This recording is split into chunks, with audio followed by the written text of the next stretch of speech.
our State of the U.S. segment tonight. On Friday, we told you about the school in California that is reading books on transgenderism to kindergartners. That school did vote to notify parents before the material is forced upon their 5-year-olds. But the notification is immaterial because parents aren't allowed to pull their kids out of class on days when transgender books are being read. They're just told about it. A giant useless FYI.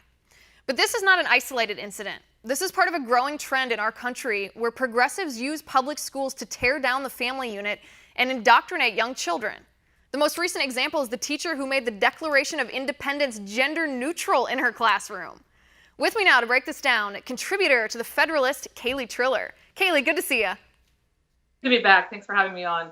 All right, Kaylee, this seems to me to be a little presumptuous on the part of the teacher. This isn't just incorporating gender-neutral pronouns. This is editing, altering one of the founding documents of our nation. This is insane.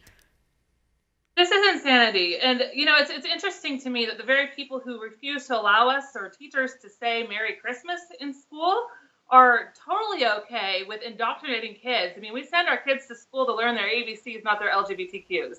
Right. So I think are right to be outraged by that. Definitely. And then this teacher herself, she's not very tolerant of other people disagreeing with her views because she said she had her feelings hurt when parents objected to this and wanted their children to switch classrooms. She was upset by that. You know, the last time I checked, that we send kids to school on their behalf. The whole reason that we educate children is for them. It's not about the teacher. It's not about their feelings.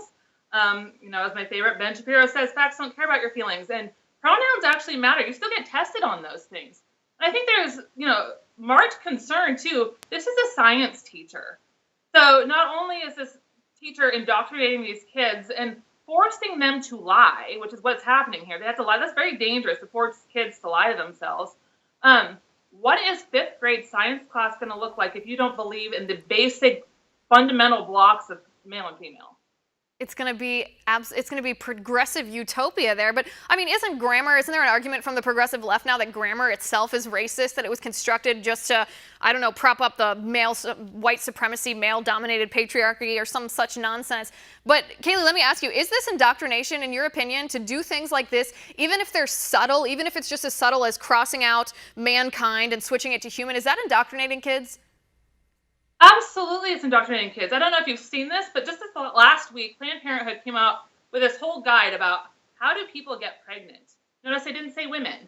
And the entire guide is a step-by-step, like this is how pregnancy happens. But they somehow managed to do this without ever once using the words male or female, or explaining how the sperm ends up getting to the egg. It's bewildering. So, yeah, actually it is. It's this whole...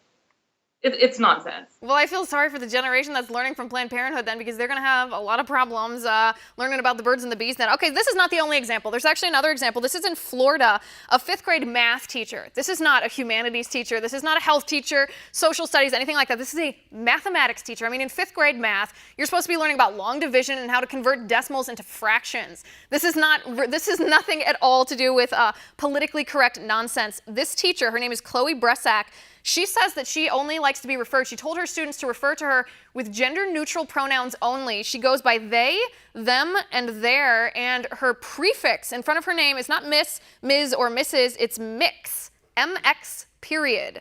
That is odd. Well, it certainly has the right connotation. She's very mixed up. But so are her. They're going to be very mixed up at the end of this. This is ridiculous, right?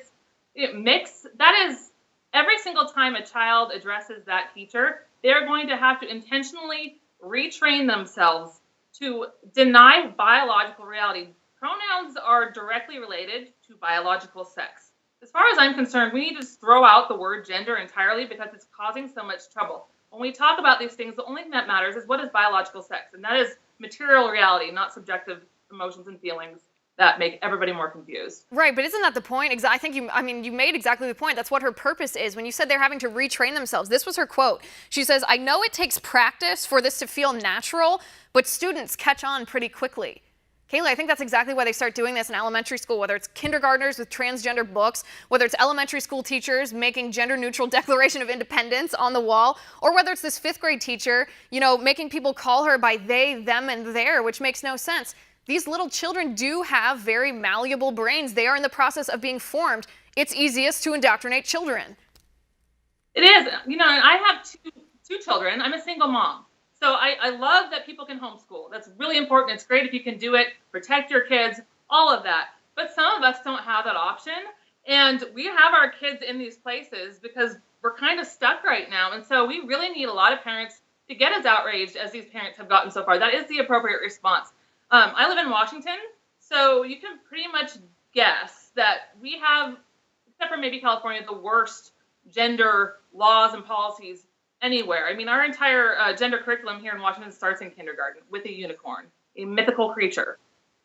But it is a religion of its own. It's actually cult-like. Right, it's absolutely insane. But the overarching point here is that progressives do this on purpose. They start early because they know kids can be indoctrinated early, but they do this to tear apart the nuclear family unit. That's why they have attacked marriage for so long. They do this so that people are dependent, not on their families, not on their spouses, their parents, their brothers and sisters, so that they're dependent on government. Because when people are dependent on government, who benefits from that? Well, progressive politicos do. That's how they make their money. That is what we should see every time we hear a story like this. They're starting young to tear apart the family so that we become dependent on government so that progressive politicos get rich. That's what we see before our eyes. Kaylee, thanks for coming on the show. I appreciate it.